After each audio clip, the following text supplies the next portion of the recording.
Secretary Clinton, you said last year, and let me quote, the Supreme Court is wrong on the Second Amendment. And now, in fact, in the 2008 Heller case, the court ruled that there is a constitutional right to bear arms, but a right that is reasonably limited. Those were the words of the judge, Antonin Scalia, who wrote the decision. What's wrong with that?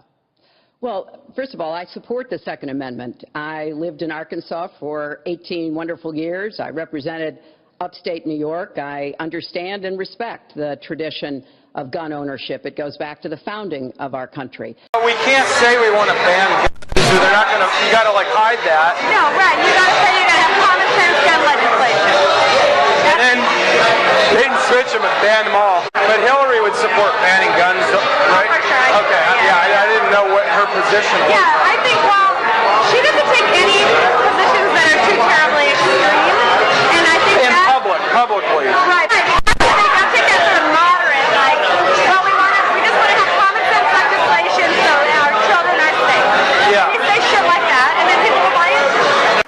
I'm here to repeal the Second Amendment. I'm not here to take away your guns. I strongly support Roe v. Wade, which guarantees a constitutional right to a woman to make the most intimate, most difficult in many cases, decisions about her health care. Many states are putting very stringent regulations on women that block them from exercising that choice. I will defend Roe v. Wade, and I will defend women's rights to make their own health care decisions. And we have come too far to have that turned back now. Abortion continues to be one of the most hurtful and divisive facts of our nation. But you have indicated that you would like to reduce the number of abortions.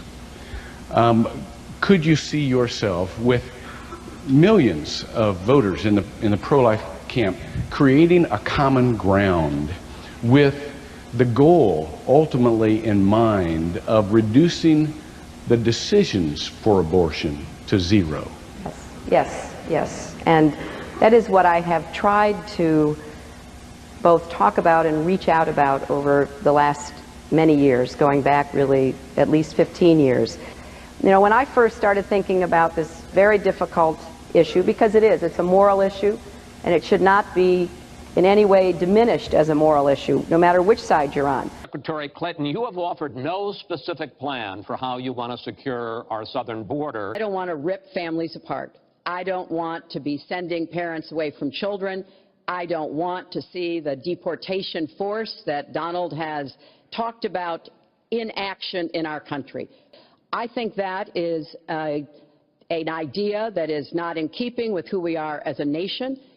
Mexico is such an important problem. There isn't any sensible approach. We need to have tougher employer sanctions. They should be obviously deported. I think it's an idea that would rip our country apart. Secretary Clinton, I want to clear up your position on this issue, because in a speech you gave to a Brazilian bank for which you were paid $225,000, we've learned from the WikiLeaks that you said this, and I want to quote, "My dream is a hemispheric common market with open trade and open borders." So Mexico is such an important problem. We need to have tougher employer sanctions, and we need to try to incentivize Mexico to do more. They should be obviously deported. I find it ironic that he's raising nuclear weapons. This is a person who has been very cavalier, even casual, about the use of nuclear weapons. He's advocated more countries getting them, Japan, Korea, even Saudi Arabia.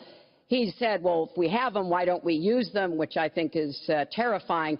I want the Iranians to know that if I'm the president, we will attack Iran. And I want them to understand that, because it does mean that they have to look very carefully at their society. Because whatever stage of development they might be in their nuclear weapons program in the next 10 years, during which they might foolishly consider launching an attack, we would be able to totally obliterate them. If I'm the president, we will attack Iran. Explain to me why you believe that your plan will create more jobs and growth for this country and your opponent's plan will not. I think when the middle class thrives, America thrives. And so my plan is based on growing the economy, giving middle-class families many more opportunities. We are going to raise taxes on the middle class. I want us to raise the national minimum wage because people who live in poverty should not, who work full-time should not still be in poverty. When employment costs increase, entrepreneurs have two choices. They can reduce the amount of people they employ, or they can raise the price of the goods they produce. Otherwise, they're in the red. This makes the minimum wage a double whammy. Even if you don't lose your job, you and everyone else in the economy will be forced to pay for more expensive goods. Now that's counterproductive. And keep in mind, who is hurt most by rising prices? It's the lower wage workers, the very people the minimum wage is trying to help. We know how to get control of the debt. When my husband was president, we went from a $300 billion deficit to a $200 billion surplus, and we're actually on the path to eliminating the national debt. When President Obama came into office, he inherited the worst economic disaster since the Great Depression. The Clinton administration presided over the repeal of the Glass-Steagall Act, a key deregulatory move widely seen as helping lead to the nation's financial collapse. You were a part of that whole deal, even though you opposed Glass-Steagall. Talk about what it meant then and what needs to be done about it now. It essentially allowed, once that Glass-Steagall was repealed, it allowed investment banks, the casino of Wall Street, to invade commercial banks and commercial deposits. And it allowed investment bankers to utilize commercial deposits for essentially gambling. Amy, and that combined with these investment banks going public, becoming publicly held companies, really opened the floodgates to an era of even greater casino capitalism than we had before. I'm thrilled to talk about the Clinton Foundation because it is a world-renowned charity. Haiti is the poorest country in our hemisphere. The earthquake and the hurricanes, it has devastated Haiti. Bill and I have been involved in trying to help Haiti for many years. The Clinton Foundation raised $30 million to help Haiti after the catastrophic earthquake and all of the terrible problems the people there had. Today is the 12th of January 2016, 6 years after the earthquake, and for us it was important to be in front of the Clinton Foundation because Bill Clinton, as head of the interim Haiti Recovery Commission, was responsible for the $6 billion.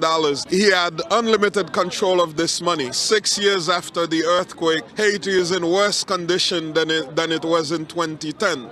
Only Bill Clinton can tell the world what happened with this money. In February of 1994, I became president of the Senate, and I had to deal with the Clinton invasion of Haiti. And Clinton wanted to buy me out. The American embassy called me, as it was often the case, and they said, President Clinton has a messenger for you. I said, send him over. He came, did not give me his name, but told me, Mr. Essentiary, you join our movement. You side with Bill Clinton in this invasion and we'll make you the richest man in Haiti. I said, sir, tell President Clinton for me Bernard Essentiary is not for sale. Clinton revoked my visa. I was then a resident of the United States. I am now a citizen of the United States.